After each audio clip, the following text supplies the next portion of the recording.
My name is Angelo White, aka Barefoot Pookie. I'd like to give condolences to triple OG Barefoot Pookie.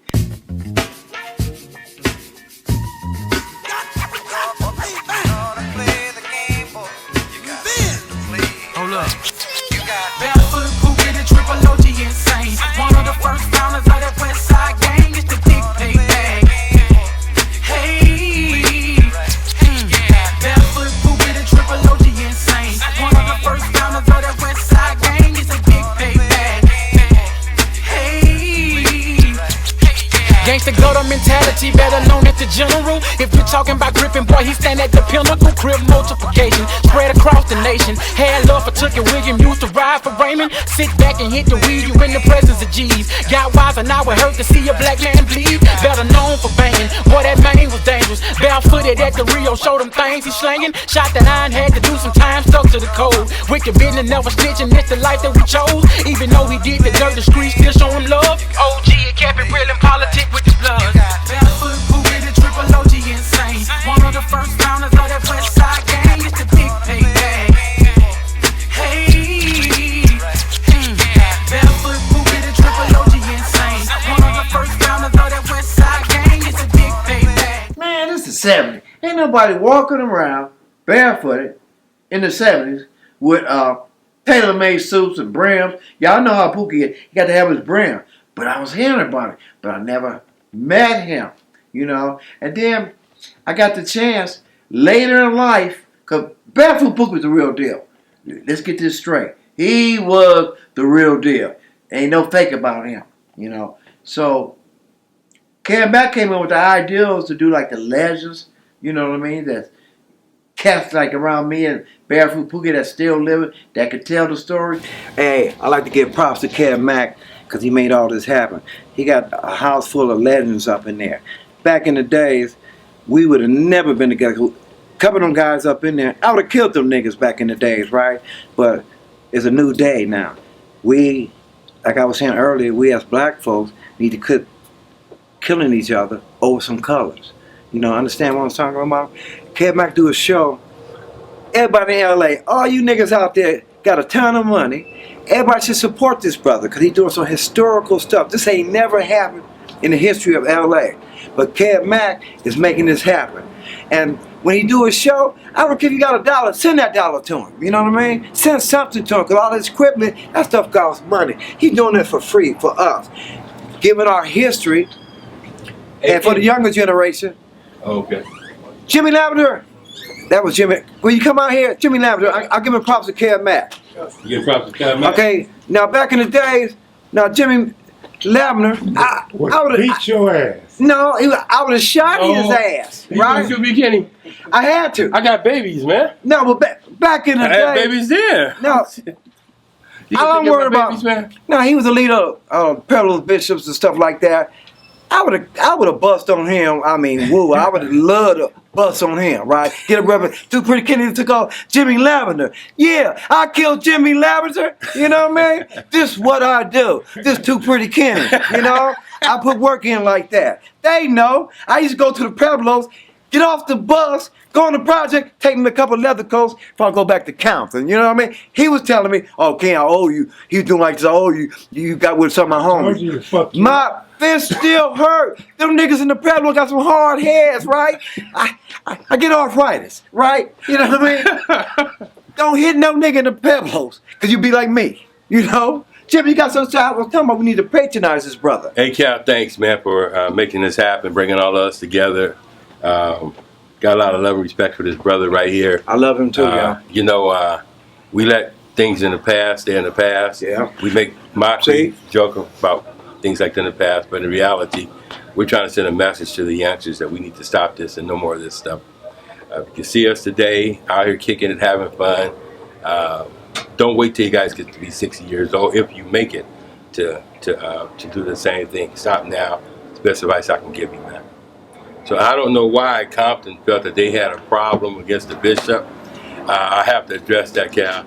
As a co-founder of Bishop, we never once dreamed of going to Compton, hurting anybody. As a matter of fact, when we used to party with the Luther Park 5 Roof, we passed straight through their neighborhood, wouldn't even look at them. You got shot in Compton, Jimmy. I was shot in Compton. Who shot you? Did I shoot you? You might have been with him. Matter of fact, you kind of look like you was got. No, I love you too much, Jimmy. Yeah. You know.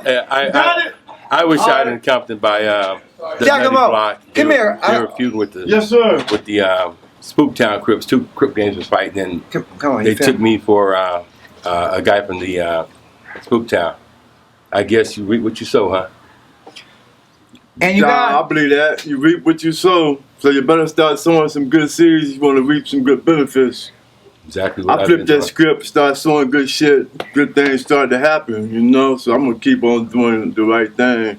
Keep on doing good, you know what I'm saying? And you know, catch your, and Cal, you know, ever since my shooting, you know what I do. Every year, I give something back to my community. Yeah. I feed the community, man. Yeah. Oh, I feed the community, man. That's a good thing, man. I commend you on that one, my brother. Show some love. That's all I do. They don't. No, Jimmy, can I get some handshake? You got me up in the Oh air. yeah. My hand been up for 2 days trying to get a handshake from Jimmy Lavender. Oh, yeah. You know. So we did a video shoot in Scottsdale, Arizona.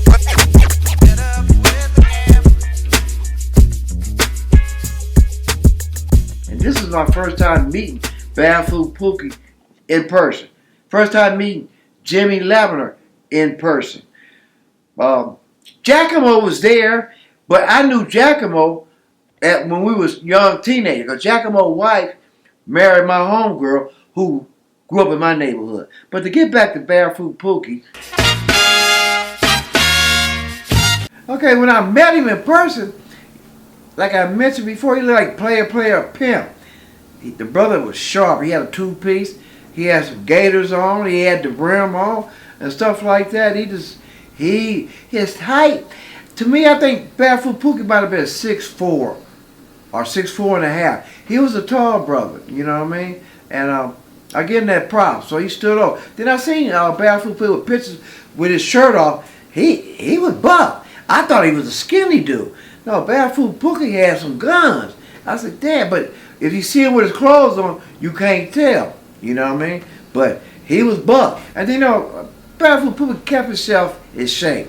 You know, in the house, he got weights where he worked out. He got dumbbells. So he was cut. So you have to give a brother like that. He's my age. I'm 67. When I look at a dumbbell, I get sick. You know what I mean? My head start hurting. I'm not touching that. When you move that away from me, Kev got some dumbbells. I ain't lifting nothing but a plate of food. Ow! Okay, that's about 100 pounds. I swear to God. You know, I'm almost dropped it. Them dumbbells, they felt like 100 pounds. You know. Anyway, All right, just to cut, y'all. the point I'm trying to say is this here.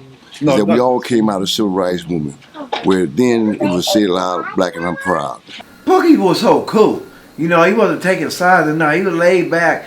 You know, them pimp players, they got that cool beside the bottom. You know, but when they do talk, everybody get quiet to hear what they got to say. Blacks, we hung together.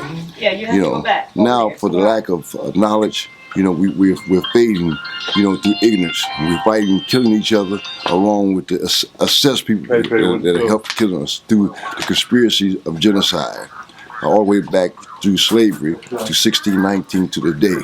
Now, the Willie Lynch has taken over, the drugs, the guns has taken over, everything has taken over. So now, what we're doing now, we're coming together as black men, as leaders, from the leaders that you have killed. You know, the Martin Luther Kings, the Malcolm X, the Fred Hampton Seniors, and all those, and the rest of our leaders. We coming together now to acknowledge to our black youth, you know, either be black, brown, white, whatever, poor, whatever. They're victims to oppression.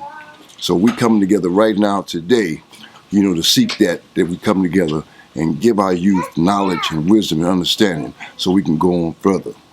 Now, we made one mistake with these conspiracies of genocide, with the crack and the gun era of the 80s.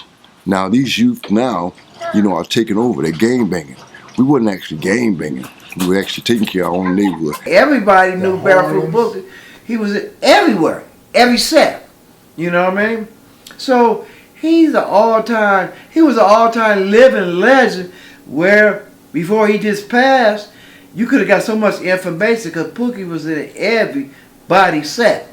That's what Crip stands for, Community Revolution in Progress. And that's what we did. We protect ourselves, our families, and our communities. So now we got to protect ourselves as one, as a race. So what we want to do now, we want to get back to all the youth and let them go and turn around and get back in shape, you know, from where our black leaders left off at. You know.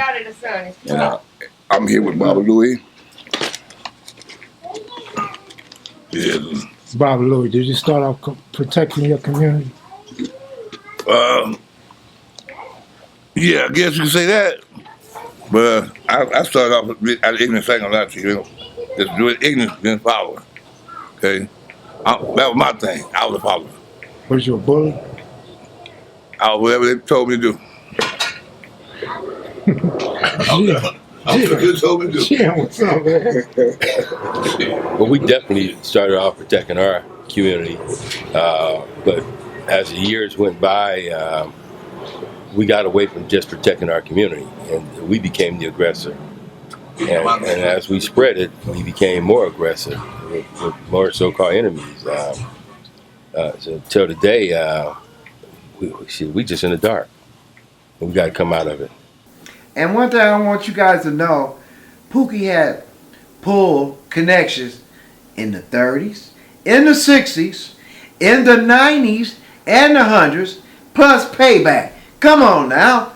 You know, ain't too many people can say that. But Pookie was a legend in all of them hoods. That's saying something. You know what I mean? Pookie was more famous than me. You gotta put that up. Barefoot Pookie, the triple OG insane. One of the first founders of that West Side gang. It's the big payback. You know everybody was up there sea walking. Old school, new school, they was doing it.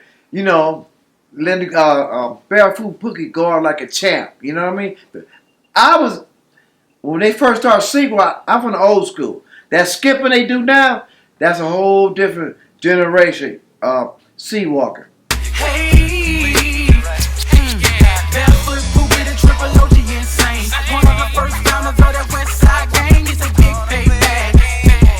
Hey, gangster gutter mentality, better known as the general. If you're talking about gripping, boy, he stand at the pinnacle. Crip multiplication, spread across the nation. Had love for Tuck and William, used to ride for Raymond. Sit back and hit the weed, you in the presence of G's. Got wise and now it hurt to see a black man bleed. Better known for banging, boy, that man was dangerous. Barefooted at the Rio, showed them things he slanging. Shot that iron, had to do some time, stuck to the code. Wicked business, never snitching, it's the life that we chose. Even though he did the dirt, the streets still show him love. OG, it kept it real in politics with his blood.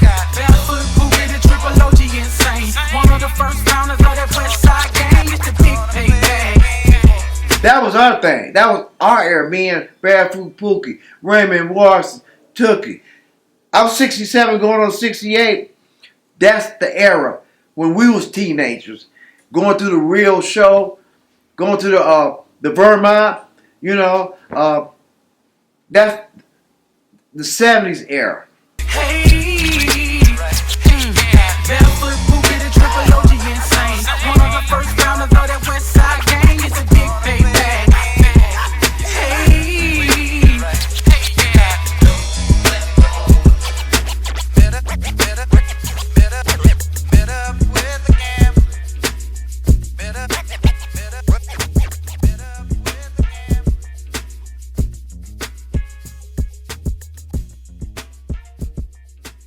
Listen, 5 different states of payback was there.